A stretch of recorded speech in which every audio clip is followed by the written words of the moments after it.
बहादुर दर्जी। कहीं दूर एक दर्जी रहा करता था। वह दर्जी कपड़े को सिलकर पैसे कमाया करता था। वह बस इतना ही पैसे कमा पाता था जितने से उसका खर्च चल सके। वह दर्जी खुद को बहादुर मानता था। एक दिन वह दर्जी अपने घर दही लेकर आया। उसने अपने दही को रख दिया और काम करने लगा। उसने सोचा कि काम खत्म करने के बाद वह मजे से दही खाएगा। कुछ देर के बाद दर्जी का काम खत्म हो गया तो वह अपने दही को खाने की ओर बढ़ा, पर दही में अब तक बहुत सी मक्खियां बैठी हुई थीं। दर्जी को उन मक्खियों पर गुस्सा आ गया। उसने एक कपड़े से मक्खियों को मारा। कपड़े से मारने के कारण 7 मक्खी तुरंत ही जमीन पर गिरकर मर गईं। इससे दर्जी बहुत ही खुश हुआ। उसे खुशी हो रही थी कि उसने कैसे एक बार में 7 को मार गिराया। अब उसके मन में बैठ गया कि वह एक बहादुर है।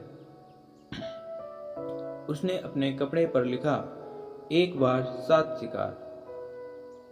वह अपने बारे में सभी को बताया करता था कि वह एक बार में 7 को मार सकता है। यह सुनकर सभी ही उसको बहादुर मानने लगे थे। एक बार उस राज्य के राजा को एक दानव से परेशानी हो रही थी। वह दानव राज्य के पास ही एक जंगल में रहा करता था।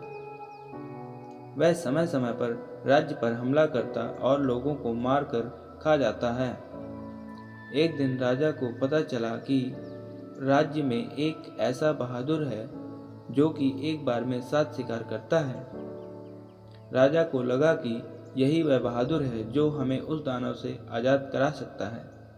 अगले दिन ही राजा ने उस बहादुर दर्जी को अपने दरबार में बुलाया।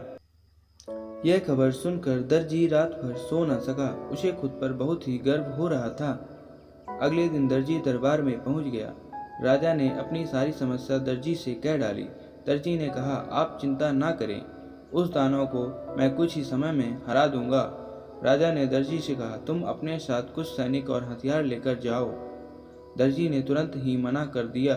उसने कहा, मैं अकेले ही उसे हरा दूंगा। दर्जी अगले दिन ही अपने साथ पनीर का टुकड़ा और चिड़िया लेकर चल दिया। वह दर्जी जब जंगल में पहुंचा तो उसके सामने वह दानव आ खड़ा हुआ। दर्जी ने कहा, मैं तुम्हें मारने आया हूँ, आज मैं तुम्हें मार दूंगा। दानव ने कहा, तुम मुझे कैसे मार सकते हो? अगर तुम्हें विश्वास नहीं है तो मुकाबला करके देख लो। दानव ने एक बड़ा सा पत्थर उठाकर दूर फेंक दिया। दर्जी ने कहा, बस तुम इतना ही दूर फेंक पाए? यह कहते हुए दर्जी ने धीरे से अपने जेब में से चिड़िया को निकाला और ऊपर उछाल दिया। चिड़िया आकाश में उड़ गई, फिर वह कभी भी नीचे नहीं आई। दानव इस दर्जी से थोड़ा डरने लगा। फिर दानव ने एक पत्थर को इतना दबाया कि उसमें से पानी निकल गया। दर्जी ने अपने जेब में से पनीर को निकाला और एक ही हाथ से दबाया तो बहुत सारा पानी निकल आया। अब दानव ने अपने घुटने टेक दिया। दानव ने कहा, आप मुझे ना मारें। दर्जी ने कहा, मैं तुम्हें एक ही शर्त पर नहीं मारूंगा। वह शर्त यह है कि तुम इस जंगल को छोड़कर कहीं दूर चले जाओ। दानव ने इस शर्त को मान लिया। उसने अगले पल ही इस जंगल को छोड़ दिया। दर्जी ने आकर राजा को यह खबर दिया।